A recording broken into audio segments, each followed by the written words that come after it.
За сайн бацхан уу.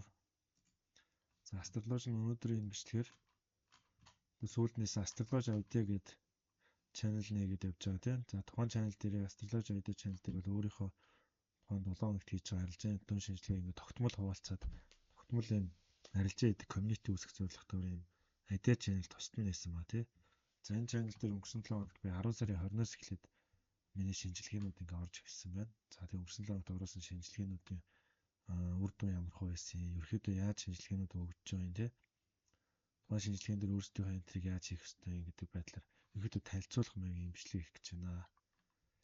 За тийм өнгөрсөн 7 хоногт хамгийн ихний шинжилгээг бол энэ код ойл дээр өгсөн шинжилгээ те. За ойл дээр ингээд ерөөхдөө нь баг зэргийн тайлбартаагаар ингээд арилжааны таамаглалуудаа өгч байгаа гэсэн үг. За энд одоо бичсэн тайлбараар бол би ойл ингээд чухал бүс дээр ирсэн байна. Хэрвээ тэмдэглэсэн бүсийг эвдэрч лагагдаад баг цагийн баталгаажуулах юм бол лом орохоор баяр хордолж байна гэх тийм. За энэ арилжааны таамаглалын биелэлт яаж авсан бэ гэдэг хэвээр харъя. За одоо 1 цаг дээрх чартан дээр яг энэ төлөвлөгөө явж хат би одоо энэ таамаглалаа оруулсан байна. За энэ зоныг хэрвээ хан шивдээд дэшээ бүс шилжүүлэх юм бол хэмжээсээ харж агаад лонг өрөө гэдэг байдлаар одоо ID өгсөн гэсэн. За тухайн ID-г яагаад эндээс би өснө гэж харж хэлсэн бэ гэхээр би мэд хамгал ирэхэд яаж өгдөг манай хэдийг зарим мэдж байгаа тийм. Тэгвэл дандаа том цагийн анализууд давхар хийж өгдөө шүү дээ.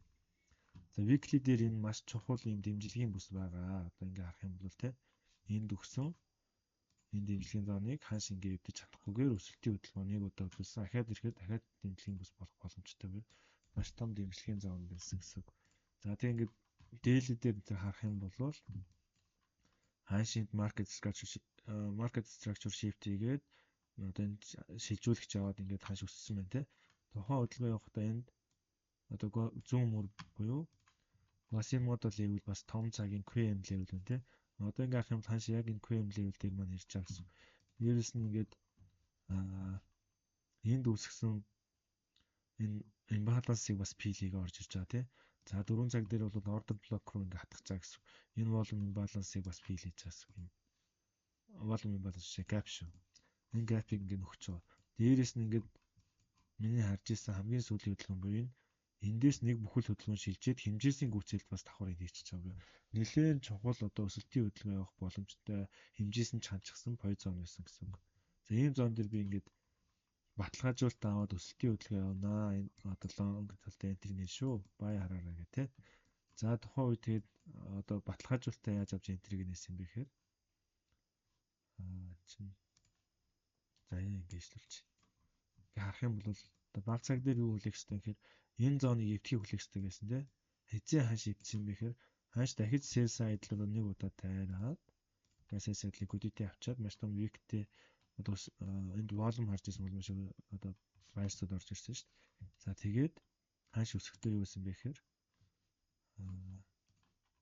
энд дахиж нэг юм зон үсгсэн тийм.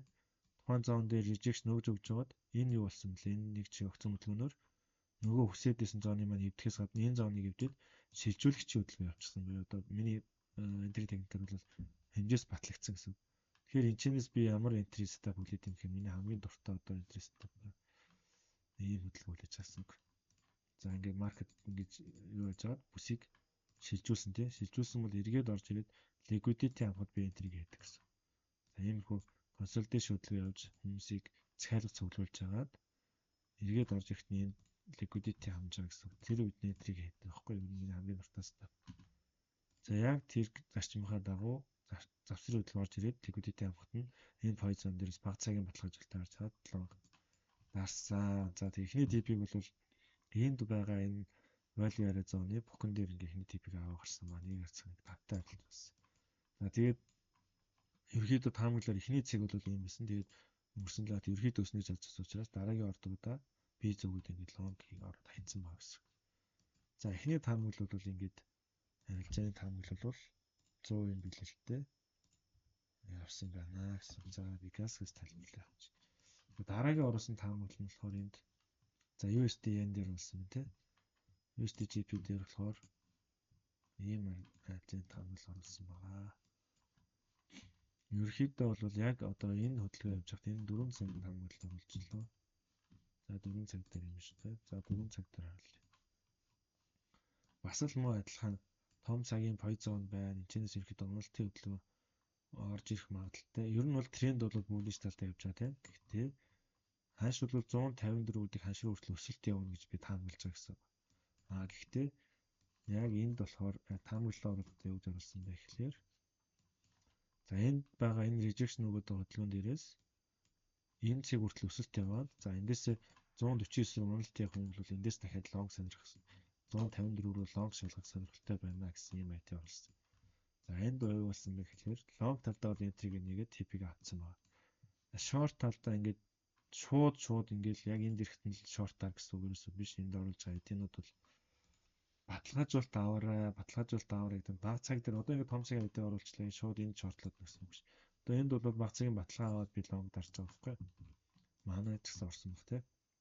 Яагаад баталгаа авч байгаа гэхээр энд үүсгэсэн имбалансыг дээшээгээ эвдээд энд ингээд weak-нүүдийг хөндлөж чагтаа те. Candle-уудыг харах юм бол энэ candle-уудыг харах юм бол энд үүссэн candle-ийн weak-н дотор бүх candle-ууд биеэрээ ерөөсөө эвдэж чадахгүй гэж байгааз буюу энэ бүсийг хөндлөж байгаа үе ахаад өсөлтийн хөдөлгөөн явна гэдэг confirmation өгч байна. Тэгэхээр энд sell side дээр баг цагийн liquidity ам хүйд нь харж чад би бодлоо тарсан байхгүй candle-ыг харж байгаа. За тэгээ эхний типигээ бокон дээр ирэхэд нь value added zone дээр ирэхэд нь аваад энэчнээс ерөөхдөө short entry энэ buy side-ыг хамсан үед нь short entry сонирхож эхэлсэн гэсэн. Тэгэхээр ингээд short entry сонирхоод гэсэн чинь энд нөгөө баталгаажуулалт гэдэг зүйл чинь ерөөсөө орж ирэхгүй байгаад харин ч эсэргээр юу болсон юм бэхээр මේ нөгөө хөндлөх хэвтэйсэн зооны юм аа дээшээ ингээд candle эвдээ гарцсан. Биеэрээ эвдэж гараад харин дээш одоо эвдэж гарчаад ингээд эвдэж гараад энд ингээд дээшээ өсгөдлөө үзүүлээд ирсэн. Тэгэхээр би энд ерөөсөө long шалгах шаардлагагүй гэсэн үг шүү дээ. Харин ч эсэргээр баг цаг дээр юу болсон гэхээр за яг энд long бол ороогүй. Юу болсон бэ гэхээр тайлбарлал том цагийн нөгөө short шалгахжсэн зооны маань дээшээ эвдээд энд ингээд юугаар авчдаа энд ингээд нэг шилжүүлэгч яваад хэмжээс батлагдаа тий. Миний энэ long шалгадаг setup бүгдийг ороод ирсэн байхгүй. За ихтэй энэ long бол хараагүй. За энэ хүн маягаар ерөөхдөө confirmation бүрдээгүүд entry хийхгүй гэсэн үг. Тэргүй том цагаар нь би ийшээ харж байгаа шүү дээ тий. Тийм байхад заавал энэ төвшөнд ирсэн тохиолдолд харин long харахад үлээжсэн болохоор энэ дунд ороогүй гэсэн үг байхгүй. Энэчнээс бол маш бага рисктэйгээр stop loss баг тавиа short шалгах гэсэн боловч нөхцөл бүрдийг entry хийгээгүй гэсэн үг. За хоёр дахь entry бол энэ хүү байлаа. За дараагийн сигнал гэж одоо энэ таамаглал нь USD Швейцар франкын дээр бас энэ long stop хүрсэн байна гэдэг 4 цагийн таамаглал. За энд юу болсон бэ гэхээр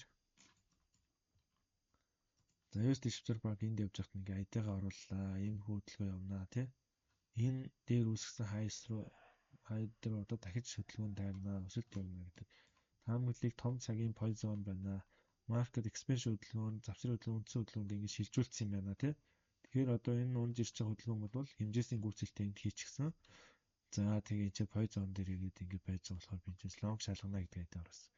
Бага цагийн баталгаажуулалтуудаа мөн адилхан яг л авч байгаад entry гэсэн үг. За энд мэдээж value-аараа poco тодорхойлоод за poco-ноос дээш шилжүүлэгч гарч ирээд энэ тухайн өдрийн нэг daily off-ны gap-ийг нөхөөд орж ирэх үед entry гэсэн байна. За тэгээ өөр бас жижиг цагийн candle-уудаа ажиглаж байгаад энэ long дараад эхний TP-г бол энд үүсгэсэн энэ imbalance-ын QM дээр нь ингээд энэ одоо value-аар зоны QM дээр нэг эхний TP аваа гарцсан ш. Нэг харцах 5-тай илүү 6-тай харилж авсан гэдэг. Одоо TP2 нь яасан бэ гэхээр энэ би зүгээ хайчихсан ийшээ юмна гэж ингээ хайцсан гэсэн. Ерөнхийдөө миний тэр дандаа тийм баг шиг маань за нэг ордер нийлээ таргтуудаа дандаа ховоож авдаг гэсэн.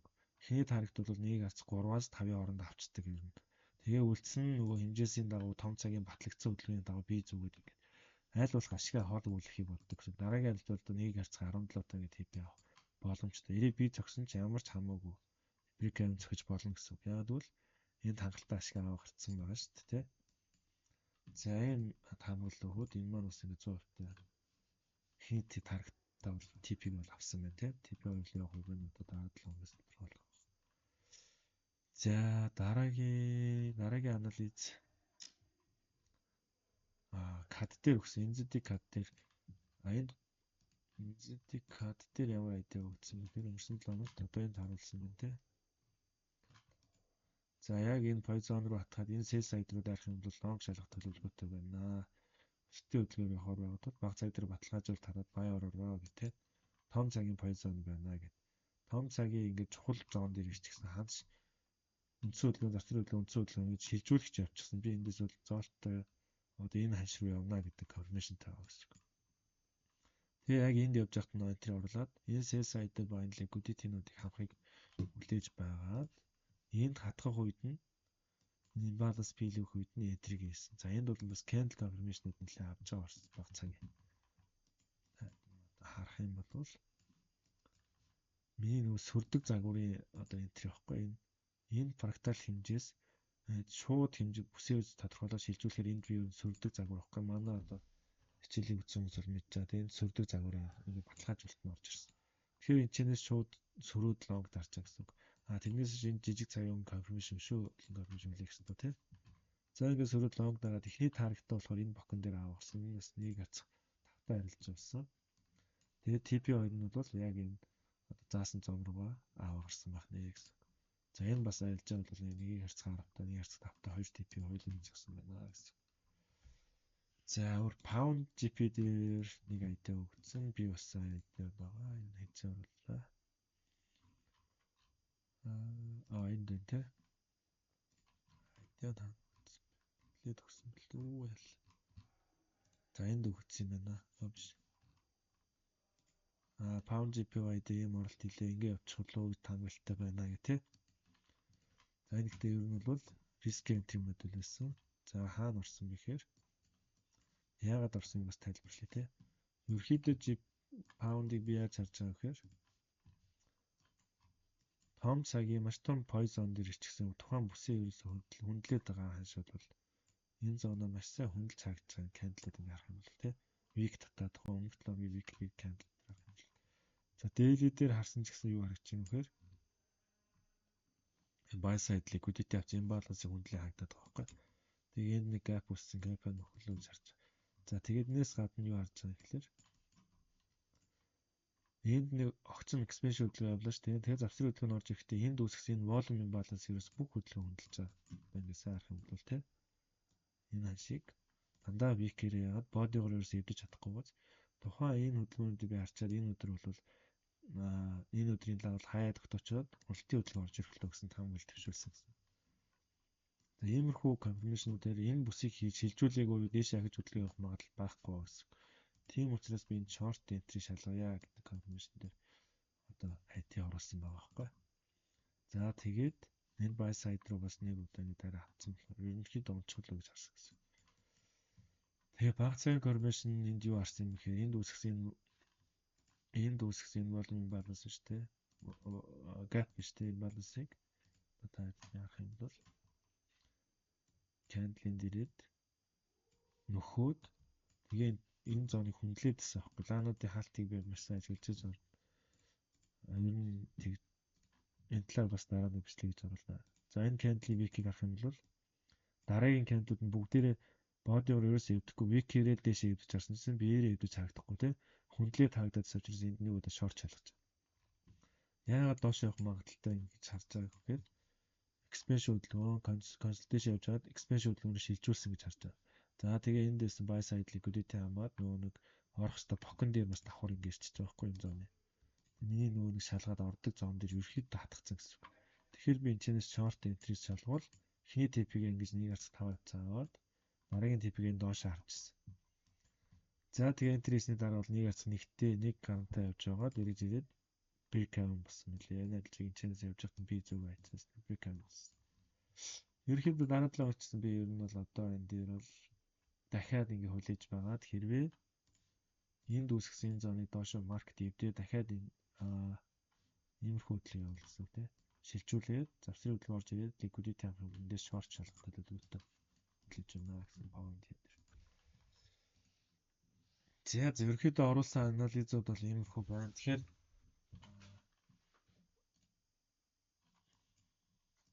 за ойл дээр оруулсан ажлын хэлцээний таамаглал бол бүх харилцаанууд бол 1.5-аас дээш риск ревард орно TP авсан нэг ордер бол одоо нээлттэй байна. USD GP дээр бол long орох энтрийн хангалттай TP-г аваад стафан тий хөргөсгөө таргатанда хүрчихсэн. Дараа нь харин энэ хавьяас уналт сонирхно гэсэн чинь баталгаажуулдаг үгүй яваагүй байна. Одоо 154 угаасаа том өсөлт хүлээж авчраад ийшээгээ шууд яваад очиж болно гэсэн. За тэгвэл дараа нь хүлээж аваад өөр entry stop энэ баг цаг дээр юу үзүүлэхээс харж иж энэ тийм. За USD Швейцар франк дээр бол бас тийм өгцөн таамаглал бол бас эхний TP-г нэгийг харцах тавтаа яваад нэг TP-г авцсан. TP2 нь бол одоо нийлдээ break even хийгээд авчихсан ингээд хүлээж байна гэсэн. За NZD CAD бол өгсөн хэдий бас TP2 нэгийг харцах 10-аар TP1 нэгийг харцах 5-аар ингээд TP2 TP хоёулыг нь авчихсан бүх харилцаа хаацсан байна гэсэн. За иймэрхүү харилцаанууд нэгдэж байна да. За энэ яг санагдвал бол USD CAD дээр энэ ID-г оруулаагүй байх. Тэр минийс нэг оролт байна. За Gold дээр бол нэг их тийм олон харилцаанууд хийхгүй байгаа манайхаа. Өсөн тоонд 2 ордон нэсэн үү? 3 ордон илүү тэгээд нэг би нэгээсээ л нэг TP-тэй байгаа. За break-even бас ордон хаана. Энд нэг stop loss зохиулсан. За энэ нэг жижигхэн TP авсан байна тий. За энэ хамгийн сүүлд нээсэн ордер нь энэ бол харин TP авсан. Ерхийдөө том ийм swing арилж байгаа Gold дээр юусэн хийхгүй багцын confirmation-уудаа харж байгаа л юм байна тийм. Энэ бол одоо маш амархан тийм. Бокон дээрээс хийсэн entry. За юу арсан юм за энэ зарим юм устгачаад. Энэ үндсэн хөдөлгөөний аваа завсрын хөдөлгөөний шилжүүлэгч явцсан байхгүй. Тэгээд энэ тренд лайны задрал энтрийг ажиглаж байгаад ерхийдөө уналт явах тодорхойлоо. Энэ бол buy side liquidity бокдод авах юм тийм. За би чинээс short шалах юм байна гэдэг байдлаар хүлээжсэн гэсэн. Тэгээ хөдөлгөөн орж яваад ирэхэд нь short шалгасан. За яагаад энэ унаа гэж том цагаар хараадсан гэхээр таад харах юм бол энд үүсгэсэн энэ candle weak биш тэ энийг ерөөсөө хаашаа эвдэж чадахгүй байгаа. Буюу дээшээ өсөх шинж тэмдэг үзүүлэхгүй байгаа гэсэн үг. Хааш candle weak дотор дандаа бодигоор ингээд weaker эвдчихсэн body нь бол BXB нь бол дандаа дотор нь харагдаад байгаа.